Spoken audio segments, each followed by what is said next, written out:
So what I have been doing for the last several years is I have been making little crochet gnomes. And let's get into the story. So this all, let me turn up the mic a little bit.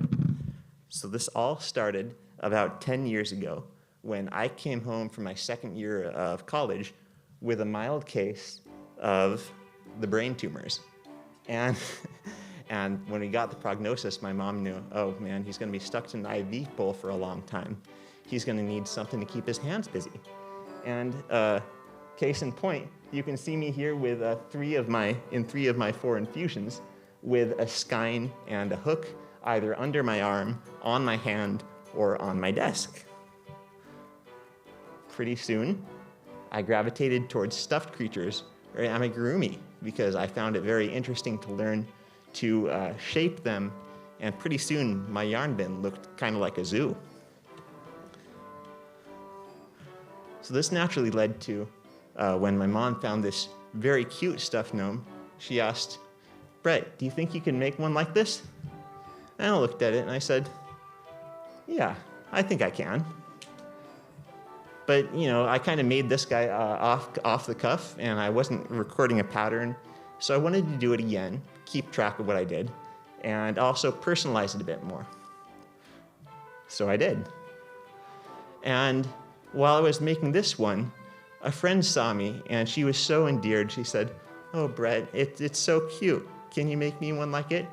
And I thought, and I said, sure, I'll make you one like it. So I did. And while I was making this one, another friend saw it, and that friend too was endeared and said, oh, Brett, it's so cute. Can you make me one like it? And then I said, aha. I knew I'd struck some kind of gold, and so I just dove in. And this was actually happening at an eating disorder recovery center. So by the time we all left, I had made about 20 of these gnomes as kind of recovery gnomes, both as motivation and as mementos of the time we'd had together. And by the time all was said and done, we had about 20 recovery gnomes, only a small portion of which are pictured here. But from there on, you know, things only grew and grew. The gnomes started to come in all shapes and sizes, and I mean all sizes. They also started to go far and wide. You can see here one of the 2 RV mascot gnomes who's out touring the US national parks, and another traveling gnome who likes to visit regal scenes from Yorkshire, England, to Krakow Castle in Krakow, Poland. But the most far-flung gnome has to be the international diplomacy gnome. When my friend's parents came to visit him from China, they wanted to meet some of his American friends, and I thought, why not send them home with a token of goodwill? So this gnome is now residing on the other side of the globe in Chengdu. The gnomes have also contributed to the medical field. Here we have a neuroscience thesis assistant gnome helping to compile some data. And on the other side, when I gave my doctor a gnome, her colleagues began to notice and increase their number. So she now has an impromptu gnome collection. The gnomes are also active in charity work. Every year, our department has a raffle fundraiser for United Way. When my neighbor caught wind of this, she went all in on the prize that I offered, which was a custom crochet gnome. And who do you think she asked me to make?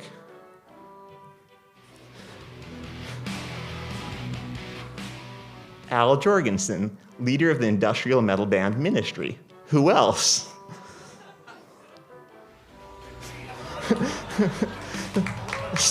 So I did.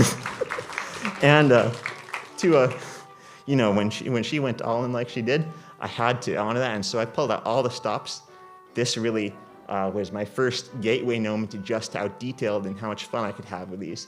You can see he's got the pierced eyebrows, amber tinted glasses, military jacket, the chains, the dreads, the works. But he's not the only gnome that's modeled after a real live person. This is my thesis advisor. just like the real deal, Jorge gnome is never found without his favorite beverage, yerba mate. The gnomes aren't only modeled after real live people, they're also modeled after historical figures.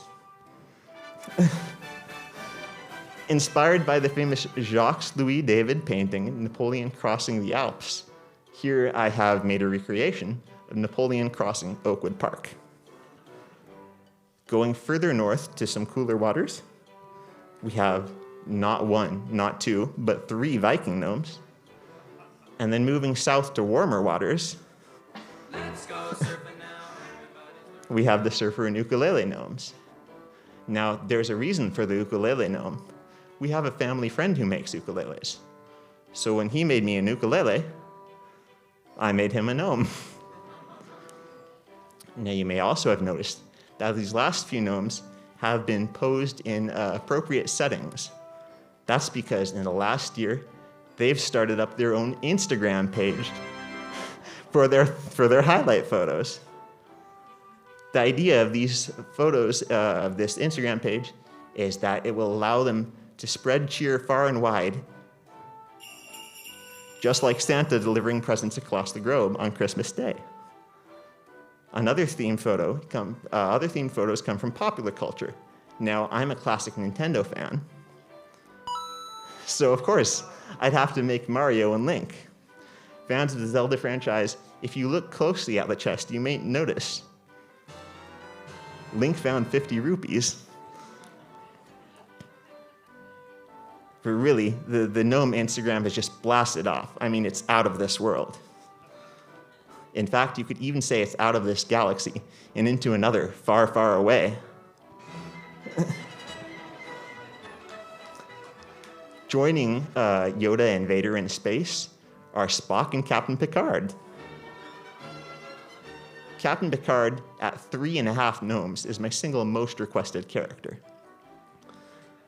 But if we broaden that a little bit and we think about the most requested type of gnome, it would have to be the team spirit gnomes. They represent places from here at Penn State to University of Wisconsin, University of Michigan, Seattle Seahawks, all the way back to our local state high. And you had to know, with this outpouring of team spirit, it's inevitable that we would have the game of the century.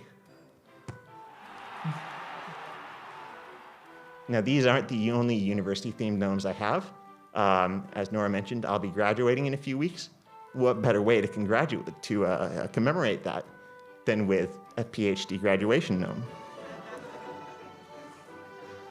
But just like my time here as a PhD student is drawing to a close, so too is my part in this slideshow. So I'll just say, I hope you have had as much fun and enjoy watching these gnomes as I have making them.